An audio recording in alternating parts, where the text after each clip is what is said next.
Am I the a-hole for divorcing my wife after she refused to help me financially in difficult times? I, 30 male, am divorcing my wife, 30 female of 4 years because she did not help me financially when I needed it. I work in a very niche industry, and last year or so has been really difficult due to market conditions. Many of my colleagues got laid off, and so was I. At the time, I had newly refurbished our home, so I was in debt. My wife also works, but she earned less than me back then. I went to her and asked if she can help me while I search for work. I proposed that we should sell some of the gold that was given to us at the wedding. We live in Turkey, and there is a tradition of giving gold to newlyweds to help them financially. These are meant to be used during difficult times. She rejected the idea and said, "I do not want to sell my golds." I tried to reason with her by saying that closing the debt would greatly help us to have a more stable financials. She refused and told me to sort it out myself somehow. I asked her to at least use some of her savings and I can pay it back. Context here is that I let her save most of her earnings while paying most of the things myself due to women being vulnerable to financial changes more than men here. I wanted her to build her own savings and made sure to help her with a retirement account as well. I asked her to give me some of her savings for that, and I can pay her back once I sort myself out. She refused that too. This period has been extremely difficult for me. I fell into depression and contemplated my choices in life. Funny thing is, everything was going great before this, and I thought we would stay together through thick and thin. My older sister helped me to pay the monthly installments during that time. God bless her soul. At the beginning of this year, I found a great job in the same industry and I'm thriving now. I could not look at my wife in the same way after what happened and started divorce talks with a lawyer friend of mine. Last month, I let her know my decision and she was served with divorce papers soon after. For her, apparently, it was an unexpected thing and she was shocked. She tried to talk me out of it, but I was firm in my decision. Families tend to be involved with each other here, and that was the case for us too. She put families in between as mediators, but I do not want to be married to someone who will not help me during difficult times, especially when I was considering their financial well-being. Most of my family supports my decision, though they would like me to reconsider it if possible. I know every other thing is without a problem, but I cannot get over what happened. Am I the a-hole? Now for the top comments. Not the a-hole. After marriage, there is only we. We have his income at our income, and we choose to spend them like this. In your case, to build the wife's savings. But when we, that is the unit that is the family of two, gets a lower income, then we need to decide how we are solving it together. She refused that, so she opted out of belonging to a family unit together with OP. The divorce is a logical conclusion of what she already chose to do. Why was the wife so shocked? Is she playing denial game? Not really. It's because she expected him to man up and deal with the situation himself. This has been argued about for years. Women ask why men don't talk to them about their problems. Men say because when they did, they got little to no support and even belittled. The only difference is in this case, the man ended the relationship after realizing he was on his own. So I imagine most of the people in OP's life think he's overreacting by leaving. If this post was in a different subreddit, comments would unfortunately be less supportive. They'd be telling OP's wife isn't his mother, calling him weak and or other something similar. Bingo. I am married and my wife is not like this. But I have married male friends. They tried to open and communicate or hit a rough patch, and their wives were either not supportive or look at them as less after a struggle. And I am African American, and it's 10 times worse in our community. A lot of men feel we were lied to. A lot of talk about women wanting to be equal partners and all that. But if the man loses his job or stumbles, all that stuff goes out the window. Next story. Am I the a-hole for not wanting to reconnect with my family who disowned me 22 years ago? Super long story that happened 22 years ago. I'm now a 41 male. I'm one of 4 kids growing up in Adelaide, Australia. I have an older brother and 2 younger sisters. A couple of days after my 19th birthday, the daughter of a close family friends of ours who we considered like family accused me of SA during my birthday party. My family took her side of the story, and I was disowned and kicked out of the family house. I then had to move in with my aunt and her family, who lives in another city, Melbourne, 8 hours away, and had to rebuild my life from the ground up again. Fast forward 22 years later, I went and finished university, met my now wife, and now have a family of my own with 2 young kids, 10-year-old and 7-year-old. My aunt and her husband have been my rock throughout this whole time. They believed in me. It even helped me in those early years to get back on my feet. Even today, my family would be going over to their house on a weekly basis for family meals with her family. Fast forward to about 3 weeks ago in late March. My auntie called to tell me to come over as my father and siblings were at their house and they wanted to speak to me. I was reluctant, but my auntie strongly advised I come, as I want to hear what they now have to say. When I arrived at auntie's place, sure enough, there were my old family, siblings at all. They were just much older now, but it was definitely them. Cut the long story short and give you the gist of it. I asked them what they wanted. My father and siblings spent the next few minutes apologizing and explaining to me that they had just recently found out from the horse's mouth that the accusation was all false. They started crying, begging me for my forgiveness and hoping we could reconnect. When they had their turn to speak, I just calmly told them no and got up to leave. My older brother begged me to stay and try to work this out. He said we were a family. When I heard him say this, I just told them all, no, you're not. They're just strangers to me now. My real family were my aunt and her family. Her sons were my siblings. They were my best men/groomsmen at my wedding. I'd even changed my surname to my aunt's husband's surname. When my father heard this, he completely broke down. I didn't care. I thought I would be angry or something along those lines, but I wasn't. I felt nothing for these people. They were just strangers to me now. I didn't even ask about how the truth came out. I didn't want to know. I didn't care. I told them never to contact me again. They're dead to me, as I was to them all those years ago. At this point, everyone from my old family just broke down and cried. I know their tears were genuine, but again, I felt nothing for them. After this, I just left. My aunt has been checking in on me over the next few days to encourage me to forgive and forget. But I said I had nothing to forgive, as these people were strangers to me. She respected my decision. So am I the a-hole for not wanting to reconnect with my family? Not the a-hole. They didn't give you a chance and sent you out to the wolves. Can't let 2 decades go by and then say, yo, oops, water under the bridge, right? This is my basic impression too. It was 22 years, not 2 years. Why would the OP want to reopen these wounds after more than 2 decades? He's lived more of his life without them than with them. It would be a giant time suck, dealing with it all, and the payoff doesn't seem worth it. At this point, it would be like meeting strangers who insist on not having boundaries. After 22 years, they are strangers, not a family. Even 22 years back, they did not behave like a family. If I was accused of Fast A, my family would believe me unless they saw a solid proof, like a video, because we have a very good relationship and trust built over our whole life. I would try to give them a second chance, but that's me, not you. Not the a-hole, whatever your decision will be. Reminds me of another story that was posted last year in a similar vein. OP was disowned due to a false accusation, and the family wanted to reconnect after finding out it was a lie. I've always wondered, what does the victim get out of reconciliation? It's been years. They're nobody. Why open old wounds for people completely irrelevant to you? There are many stories that are similar. My question is, what happens to the accuser when the truth comes out? Everyone expects for the accused to forgive, but does the accuser ever given the same banishment/punishment as the person they accused? After 2 decades, the answer to your question is almost certainly no. A buddy of mine in university was falsely accused of the same. The accuser simply got a long-term academic probation as punishment. This was 15 years ago. I don't think a lot has changed in that time.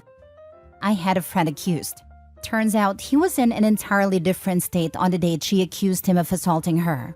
She just said, oopsie, and accused someone else. Not a damn thing happened to her, not even a slap on the wrist. Next story. Am I the a-hole for airing out my ex-wife's business when she tried to make me seem horrible?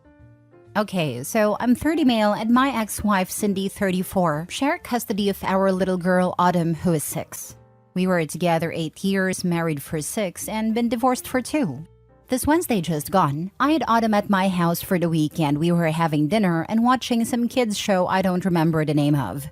One of the characters basically was saying how you should always be kind and spread love and a lot of stuff. And she says that she wished mom was always kind because it upsets her when she isn't. I asked her when she is not kind and was she unkind to her, and she said no, she was unkind about people she cared about.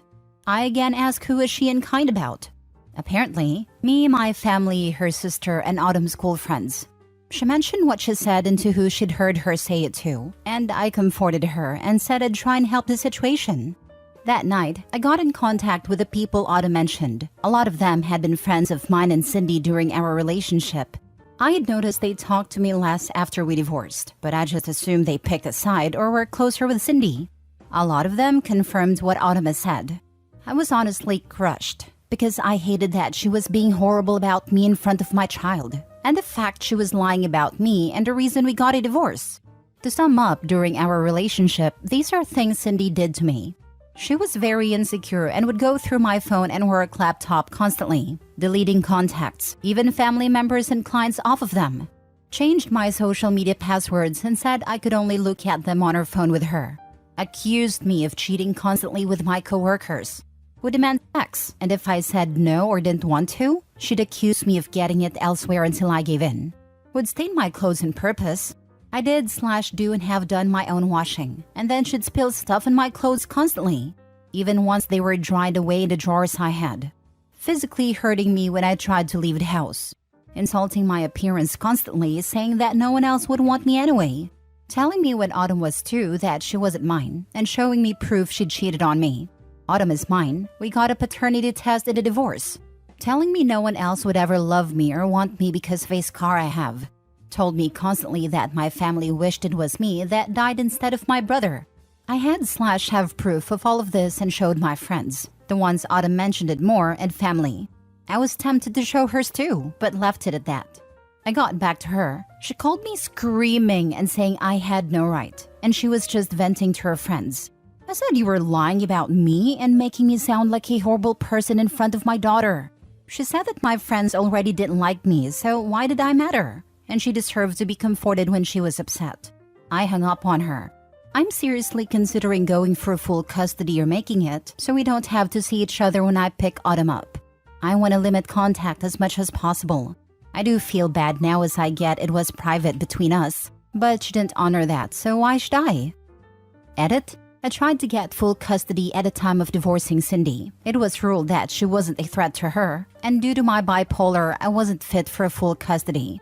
Which was ridiculous. I've been medicated since I was 21 and haven't had a mental health breakdown since then. Even with all the stuff I was put through. I also appealed this decision and was met with the same result.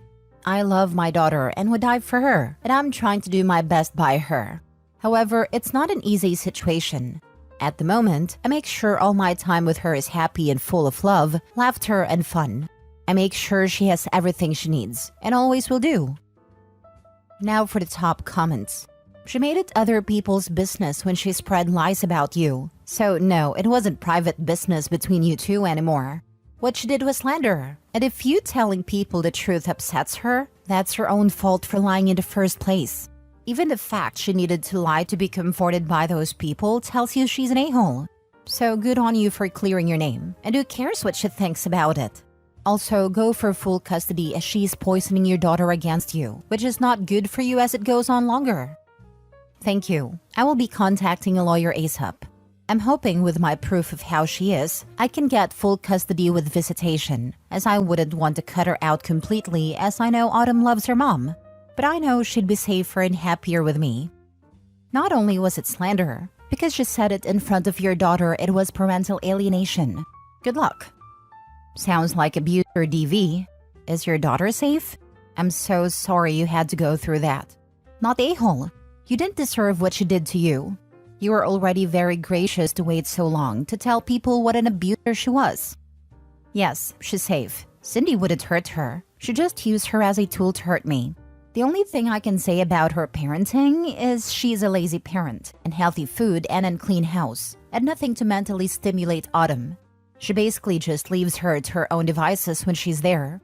I am going to try for full custody again, as is not how I want my child raised. Last story. Am I the a-hole for cutting off my parents because they can't accept the fact I've moved on from my ex so quickly? Hello everyone, I will try to keep this as short as possible, but for some context, I 27 male broke up with my ex because she had an affair 4 to 5 days ago now. I didn't spread bad word about her, I just blocked her everywhere and left a nice note for her. Yesterday, I decided to hang out with someone I met online, which led to me posting a pic on my private story with her. Unfortunately, one of my close friends snitched to my ex about me moving on so quickly, which led to my ex bawling her eyes out to my parents and them scolding me. So I cut off my close friend because he made his choice. In the past few days, I've lost a 7-year relationship and a 10-year friendship with a man who guided me when I came to the UK for university. But to be honest, I felt nothing. No sorrow, just regret with my choices. However, I do feel sorrow with the choice I made today. My parents are complete a-holes. When I ghosted my ex and left without a trace, my ex went to them and started bawling her eyes out. And they scolded me for not hearing out her perspective, which honestly made me chuckle, because what perspective is there? When my friend snitched to my ex telling her that I hanged out with a girl, she once again bawled her eyes out and they scolded me for moving on so quickly. I honestly don't understand why they love her so much but hate me. So I finally had enough and decided to message them telling them I want nothing to do with them and I will block them. However, it seems like they told everyone in my extended family tree, as everyone is against my decision, apart from my siblings as they have first-hand experience about how much of an a-hole my parents are. So am I the a-hole? Is this choice too extreme or am I doing the right thing? My parents are practically fossils as well, so I have to consider this for long term. Edit, my parents know about the affair, but I have crap talked about my ex because I don't care about her anymore. No need to show any feelings towards. That's the best way for revenge. Once they cheat, you can do or date anyone anytime and no one can tell you anything. To hell with all of them. And when someone tells you that your ex is taking it badly, just laugh like you have never laughed before and ask them what did your ex-ho expect, then laugh some more. If she was that upset, she wouldn't have jumped on another dude's lap. Some people have a lot of nerve. Block them all and go have a good time. She lost all rights to you the minute she cheated. Yep, my ex broke up with me. According to the code, I was free to date. I had a few friends get into my case about dating my now wife after my ex broke up with me. It's my life, I do what I want. Did you ever tell and provide evidence that she cheated? When I found out my ex cheated and I was divorcing her, my attorney told me to not play nice. As a matter of fact, he told me if I display nice, he would drop me as a client. Ex told so many lies, including that we were divorcing because I repeatedly beat her, as ate her, basically every triggering thing in the book. She also threatened to and then did injure herself, then called the police and have me arrested. When the police showed up to arrest me, I was able to talk to them and show them our text history. They didn't arrest me, but said they were doing a report and submit it, and to expect a call from detectives. I lost a lot of friends and eventually my sisters, because I didn't respond to her accusations. When my attorney finally said those magic words, blow up her world, I did. I forwarded her texts, photos, a copy of the false police report, a copy of the video where she was in bed with her affair partner talking smack about me, etc. Her parents, who repeatedly threatened to remove my existence from this earth, showed up at my door along with my ex's younger sister. They cried as they apologized for what they said and that they believed what she had said. Her dad told me he had disowned her and had thrown her out of his home, and her younger sister told me she refused to let my ex stay with her. Many friends who abandoned me because of what she said apologized, and I still blocked them because they obviously weren't really my friends ever. The ones who stood by me because they did know me and really were my friends, I still have today. Give all these people the information, the knowledge you have about what she has done, and let them figure out what they would have done. Then and only then block them, because they definitely do not have your best interests at heart.